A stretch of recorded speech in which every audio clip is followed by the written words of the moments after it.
بسم اللہ الرحمن الرحیم نحمدہ ونصلی ونسلم علی رسولہ الکریم اما بعد سبحان اللہ. اعوذ باللہ من الشیطان الرجیم بسم اللہ الرحمن الرحیم وسیجنبها الاتقى الذی یؤتی مالہ یتزکیٰ سبحان اللہ. وما لأحد عنده من نعمة تجزى إلا ابتغاء وجه ربه الأعلى ولسوف يرضى. سبحان اللہ سبحان اللہ. صدق اللہ مولانا العظیم. میرے انتہائی واجب القدر والاحترام سید السادات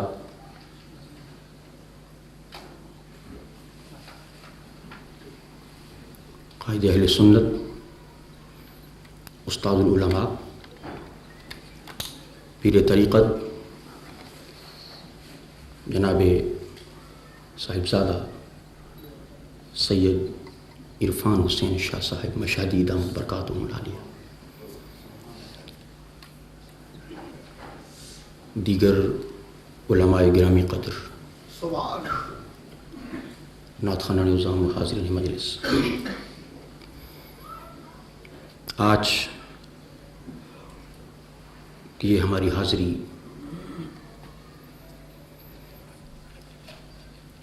ان نفوس قدسیہ کو خراج تحسین پیش کرنے کے لیے ہے اللہ. کہ تاریخ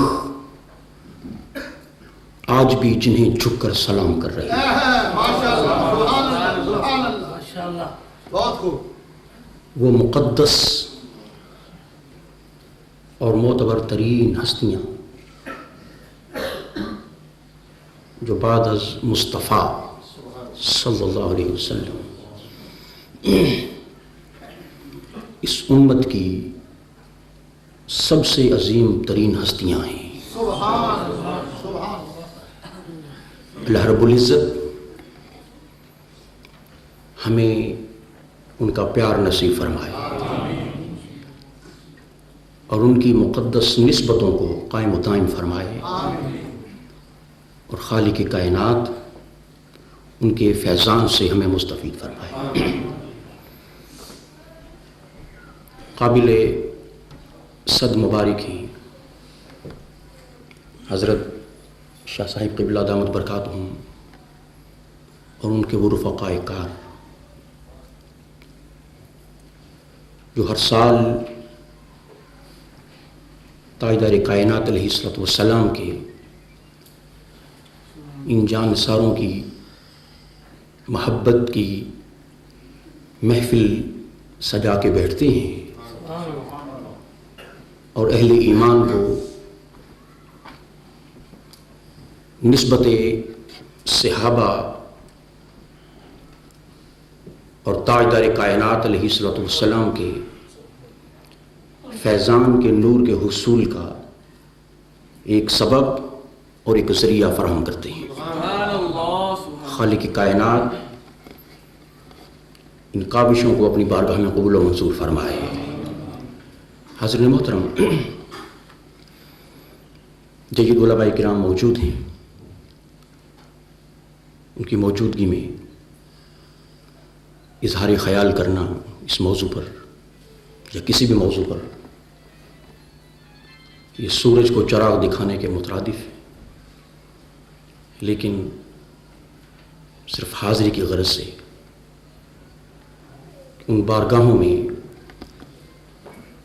اس ناچیز کی حاضری اور سلام بھی پیش ہو جائے. بہت اچھا. بہت خوب. بالعموم تمام صحابہ کرام اور بالخصوص حضور علیہ السلام کے وہ چار رفقاء خاص اور خاص الاخص حضور سیدنا ابوبکر صدیق رضی اللہ تعالیٰ عنہ کے حضور نذرانہ عقیدت پیش کرنا ہے. وہ صدیق اکبر رضی اللہ تعالیٰ عنہ کہ جن کے بارے میں امام قسطلانی شارح بخاری رحمۃ اللہ علیہ فرماتے ہیں کہ آپ کے والد آپ کو بالکل بچپن کا عالم تھا ایک بار کسی بت کے سامنے لے گئے اور فرمایا کہ بیٹا اس بت کو سلام کرو، یہ معبود ہے، خدا ہے۔ آپ نے اس بت سے خطاب کیا، بچپن کا عالم ہے اور بت سے خطاب کر رہے ہیں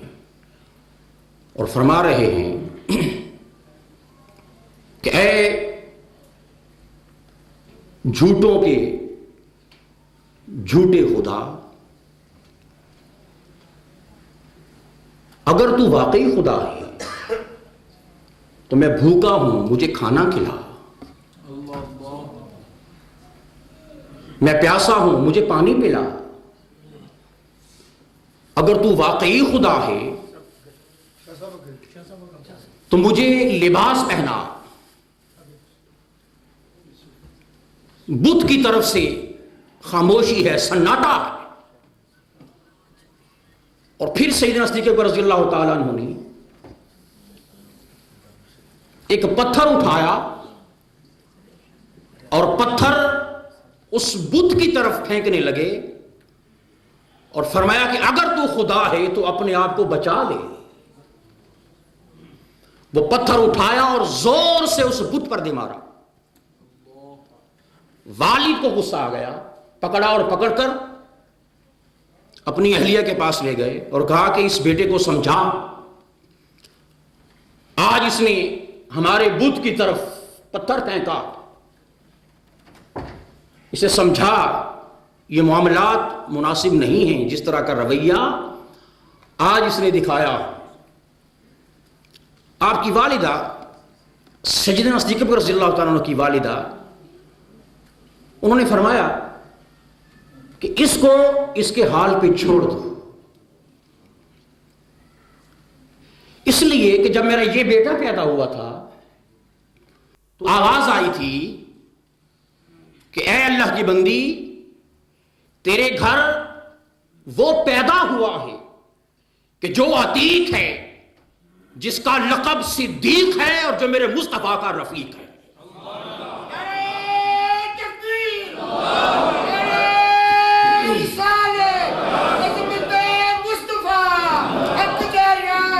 یہ پیدا ہونے والا بچہ کوئی معمولی نہیں ہے، یہ وہ ہے لمحمد صاحب و رفیق،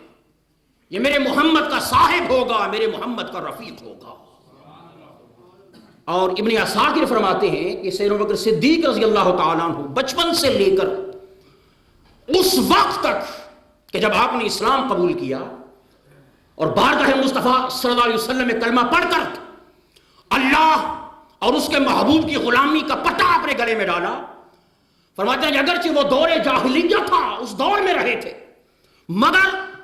ایک لمحہ بھی صدیق اکبر کی زندگی میں ایسا نہ آیا کہ جب آپ کو رب کے وجود کے بارے میں ذرا سا بھی شک پیدا ہوا۔ ایک لمحہ صدیق اکبر رضی اللہ تعالیٰ عنہ کی پوری حیات مبارکہ میں ایک لمحہ بھی ایسا نہ آیا کہ جب رب کے وجود کے بارے میں، رب کی ذات کے بارے میں، رب کی قدرتوں کے بارے میں آپ کے دل میں ذرہ برابر بھی شک پیدا ہوا ہو۔ یہ وہ حقیقت ہے، یہ وہ توحید کی محبت کا بیج تھا جو خود قدرت نے صدیق اکبر رضی اللہ تعالیٰ عنہ کی سرزمین فطرت میں بو دیا تھا۔ اور یہی وہ صدیق اکبر رضی اللہ تعالیٰ عنہ ہے کہ تاریخ لکھنے والوں نے لکھا کہ قبول اسلام سے بہت عرصہ پہلے ایک بار آپ ملک شام کی طرف تشریف لے گئے اور اس بغرض تجارت جو سفر ہوا، اس سفر میں ایک خواب آپ نے دیکھا، اور وہ خواب یہ تھا،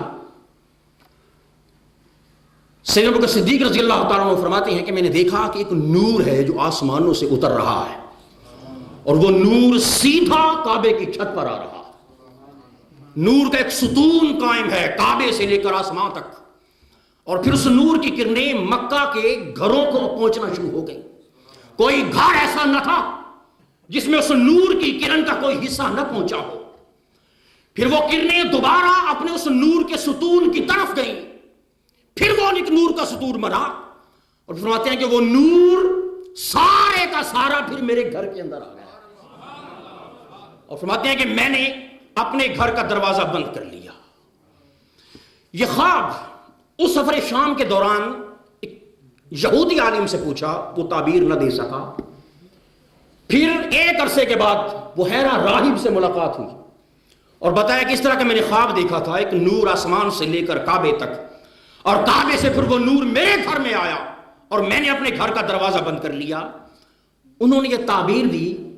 پہلے پوچھا کہاں سے آئے؟ مکہ سے آیا ہوں، اور ضروری معلومات حاصل کی، اور اس کے بعد اس بحیرہ راہب نے تعبیر دیتے ہوئے کہا کہ اس کی تعبیر یہ ہے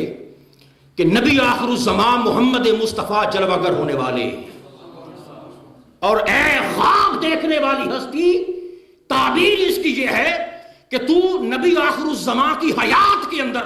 ان کی زندگی میں ان کا وزیر ہوگا، ان کے وصال کے بعد ان کا خلیفہ بنے۔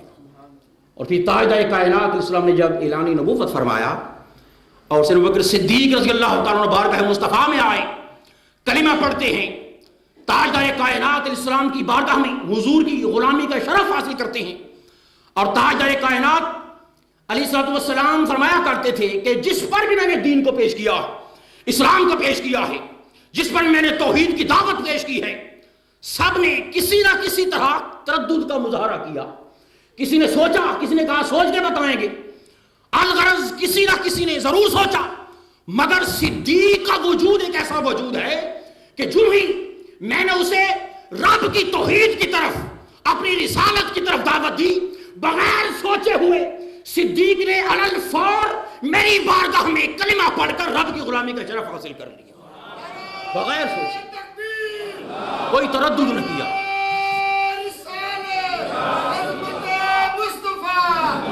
کوئی تردد نہ کیا۔ اور حاضرین محترم، پھر قرب کا وہ مقام پایا کہ تاجدار کائنات علیہ الصلوۃ والسلام اپنا سر اقدس آپ کے زانوے مبارک پر رکھ کر حضور آرام فرما ہے، اور ماحول غار ثور کا ہے، اور ایڑی مبارک یا بائیں پاؤں کا انگوٹھا مبارک اس سوراخ پہ رکھا ہوا ہے جہاں سے ڈنگ پہ ڈنگ کھا رہے ہیں، مگر تاجدار کائنات کے ادب کا، حضور کی محبت کا عالم یہ ہے، فنافی رسول کے اس مقام پر پہنچ چکے ہیں کہ ڈنگ کھا رہے ہیں، مگر اتنا گوارا نہیں کر رہے کہ تاجدار کائنات وسلم کو جگا کر معاذ اللہ حضور کی بارگاہ میں بے آرامی کی جائے، نہیں جگایا، نہیں، ڈنگ پہ ڈنگ کھا رہے، اور آنسو ٹپکتے ہیں، تاجدار کائنات علیہ الصلوۃ والسلام کے رخسار پہ گرتے ہیں۔ پوچھا صدیق کیا بات ہے؟ عرض کرتے ہیں حضور ڈنگ ہے، مسلسل ایک سانپ ہے جو ڈنگ مار رہا۔ اب یہاں مختلف کتب سیر میں مختلف الفاظ کے ساتھ یہ لکھا ہے کہ وہ جو سانپ تھا اس کا بھی ایک پس منظر تھا، اور اس سانپ نے بہت سے بل بنائے ہوئے تھے، بہت سے سوراخ بنائے ہوئے تھے کہ اگر کوئی ایک سوراخ بند ہو جائے، دوسرا بند ہو جائے، تیسرا بند ہو جائے، تو کوئی ایک سوراخ تو کھلا رہے کہ جہاں سے اپنی پیاسی نگاہوں کو مصطفیٰ کے جلووں سے سیراب کر سکو۔ وہ سانپ بھی دیدار مصطفیٰ کا تمنائی تھا۔ جب سارے سوراخ بند ہو چکے اور آخری سوراخ، اس پر بائیں پاؤں کی ایڑی یا بائیں پاؤں کا انگوٹھا رکھ دیا، ڈنگ پہ ڈنگ کھا رہے ہیں، اور تاجدار کائنات سلام نے پوچھا کہ صدیق کیا بات ہے، تکلیف محسوس کر رہے ہو؟ عرض کیا حضور اس طرح مجھے یہ معاملہ پیش آ رہا ہے۔ تاجدار کائنات سلام نے اس سانپ کو طلب کیا اور فرمایا کہ ہماری بارگاہ میں حاضر ہو، میرے صدیق کو کیوں تکلیف پہنچائی ہے؟ اس نے عرض کی یا رسول اللہ، مجھے خبر ہو گئی تھی، مدتوں سے اس انتظار میں بیٹھا ہوا تھا کہ آپ جلوہ گر ہوں گے اس غار کے اندر، اور آپ میری نگاہیں، پیاسی نگاہیں آپ کے جلووں سے سیراب ہوں گی۔ آج جب دیدار کی اس تمنا کے پورا ہونے کا وقت آ گیا، ہر طرف سے سوراخ بند تھے، اس طرح میں وہ آپ کے قدم شریف پر میں نے ڈنگ اس لیے مارا کہ ہٹائیں، ایک لمحہ کے لیے اپنی آنکھوں کا مصطفیٰ کا چہرہ تو دکھا دو۔ جو دیدار کی طرف صدیق کو ہے وہ مجھے بھی ہے، جو لگن انہیں ہے وہ مجھے بھی ہے۔ اور علامہ ابو الحسن عاصی رحمت قادر رحمۃ اللہ علیہ ایک مقام پر لکھتے ہیں کہ آج بھی نجیب الطرفین صدیقی جو ہیں، پھر تاجدار کائنات علیہ الصلوۃ والسلام نے لعاب دہن لگایا حضور نے، اور زہر کا جتنا بھی اثر تھا آپ کے وجود پاک میں سے اس لیے کہ رضی اللہ عنہ کے وجود پاک میں سارا زائل ہو گیا۔ اور علامہ ابو الحسنات علیہ رحمۃ ایک مقام پر لکھتے ہیں کہ آج بھی نجیب الطرفین صدیقی جو سیدنا ابوبکر صدیق رضی اللہ تعالیٰ عنہ کی اولاد میں سے نجیب الطرفین صدیقی، آج بھی ان کو اس واقعے کی نسبت سے لاب مصطفیٰ کی برکت سے یہ کمال حاصل ہے کہ کوئی شخص اگر کسی کو سانپ ڈنگ مار دے اور آج بھی صدیق اکبر کی اولاد میں سے جو نجیب الطرفین صدیقی ہو، اس کے بایاں پاؤں دھو کر اس ڈسے ہوئے سانپ کے اس ڈسے ہوئے فرد کو پلایا جائے تو رب اس کو شفا عطا فرما دیتا، رب اس کو شفا عطا فرما دیتا۔ حضرت محترم، یہ فنا فی الرسول کا وہ مقام تھا، اور پھر وہ مقام پایا قربت مصطفیٰ سے، صحبت مصطفیٰ سے، مصطفیٰ کی بارگاہ سے وہ توجہات وہ عنایات کا حصول ہوا کہ تاجدار کائنات علیہ الصلوۃ والسلام نے ارشاد فرمایا کہ لوگوں سن لو، اور اے تاریخ تو بھی اپنے صفحات پر مصطفیٰ کے الفاظ کو لکھ لے کہ ایک طرف ثقلین یعنی جنات اور انسان، ان سب کا ایمان ایک طرف رکھا جائے، صدیق اکبر کا ایمان ایک طرف رکھا جائے تو صدیق کا ایمان ساری کائنات کے افراد سے بھی زیادہ وزنی ہو جاتا ہے، سب سے وزنی ہے۔ یہ ہے وہ صدیق اکبر رضی اللہ تعالیٰ عنہ۔ اور پھر زندگی بھر جس طرح ٹوٹ کے مصطفیٰ سے پیار کیا ہے، جس طرح ٹوٹ کے مصطفیٰ سے عشق کیا ہے، حضور سے چاہت کی ہے، اور امت کو بارگاہ مصطفیٰ کا جو ادب سکھایا ہے، عشق کا محبت کا جو سلیقہ سکھایا ہے صدیق اکبر رضی اللہ تعالیٰ عنہ نے، آئیے ایک دو جھلکے کی کرنیں اس کی دیکھتے ہیں۔ حضرت محترم، تاجدار کائنات علیہ الصلوۃ والسلام نے ارشاد فرمایا معراج سے جب حضور واپس پلٹے اور فرمایا کہ ایک مقام ایسا آیا کہ جبریل اس مقام پر جا کر رک گئے۔ میں نے کہا جبریل آگے بڑھو۔ جبریل عرض کرتے ہیں حضور اگر میں ایک بال برابر بھی آگے بڑھا تو جل کر راکھ ہو جاؤں گا، میری پہنچ یہیں تک ہے، میری رسائی یہیں تک ہے، اس سے آگے میں نہیں جا سکتا۔ تاجدار کائنات علیہ الصلوۃ والسلام کی زبان مقدس سے یہ سنا تو صدیق اکبر رضی اللہ تعالیٰ عنہ تڑپ گئے،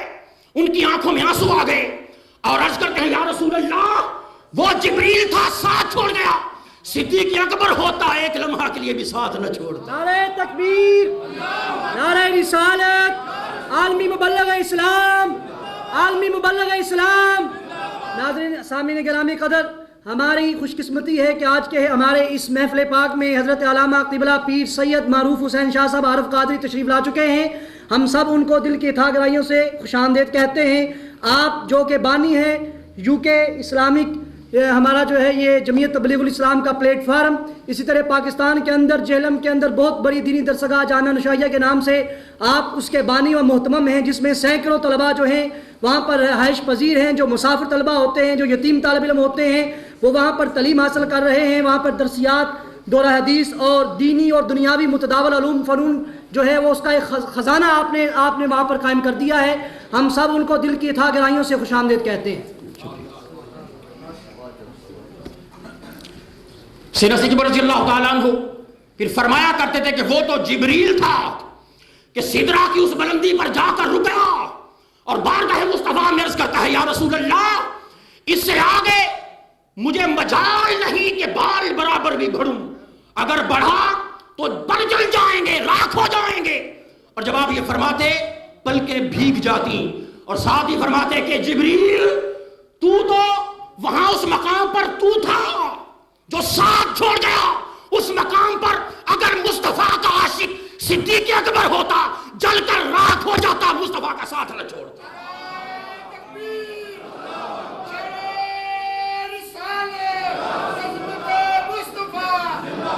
جل کر راکھ ہو جاتا مگر مصطفیٰ کا ساتھ نہ چھوڑتا۔ اور رب کی بارگاہ میں ہمیشہ سیدنا صدیق رضی اللہ تعالیٰ عنہ کے جذبات نسبت مصطفیٰ سے کیسے رہا کرتے تھے؟ عرض کرتے تھے کہ رب کائنات بے شک کائنات کی ہر چیز کا تو خالق ہے، تو مالک ہے، تو نے ہواؤں کا پیدا کیا،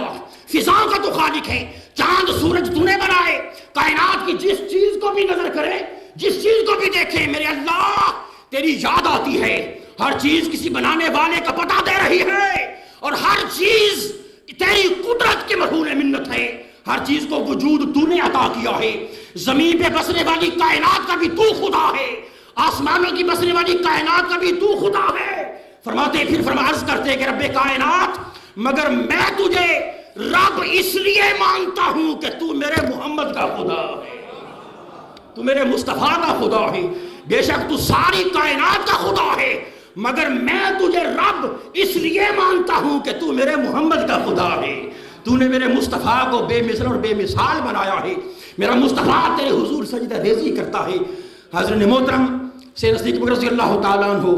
اور دیگر تمام صحابہ اکرام حضور سے نسبت کا، ادب کا، احترام کا اور تعلق کا وہ سبق عطا کیا ہمیں کہ تاریخ انسانیت اس سبق کو آج بھی ایک حسین جھومر کی طرح اپنے ماتھے پر سجائے ہوئے ہے۔ اللہ رب العزت صحابہ اکرام کے فیض و برکات ہم سب کو مستفید فرمائے، اور خالق کائنات ان محبتوں کی کچھ کرنیں خالق کائنات ہمیں بھی عطا فرمائیں تاکہ ان کرنوں کے طفیل ہم دنیا اور آخرت میں سرخرو ہو سکیں۔ اللہ رب العزت بارگاہ صدیقیت میں ہمارا یہ نذرانہ عقیدت اس کو شرف قبول عطا فرمائے۔ وما البلاغ المبین۔